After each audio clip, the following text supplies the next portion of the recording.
এখন আজকে জিজ্ঞাসা করতে চাই, দুর্নীতি কি বন্ধ হয়েছে? চাঁদাবাজি বন্ধ হয়েছে? টেন্ডারবাজি বন্ধ হয়েছে? আমরা বারবার দেখেছি স্বাধীনতার পর থেকে যত সময় এসেছে, এক একজন সরকার এসেছে, আসার পরে তারা তাদের প্রতিশ্রুতি ভঙ্গ করে বারবার আবারও পূর্ণ বন্দোবস্তে চলে গিয়েছে। প্রিয় উপস্থিতি, এর একমাত্র কারণ আমরা যাদেরকে নির্বাচিত করেছি সেই নির্বাচন করতে আমরা ভুল করেছি। আমরা সৎ যোগ্য প্রার্থীকে দেখে নির্বাচন করতে পারি নাই।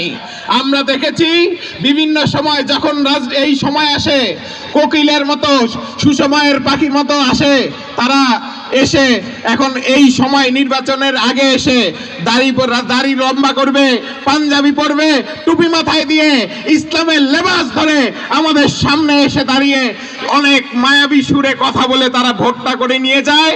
ওই যে গেল, তাকে আর খুঁজে পাওয়া যায় না। আমি আজকে জিজ্ঞাসা করতে চাই, আমাদের এই মুনতাকিম ভাইকে নতুন করে পাঞ্জাবি পরেছেন, নতুন করে মাথায় টুপি পরেছেন। এই 5 আগস্টের পরে যত বর্তমানে যারা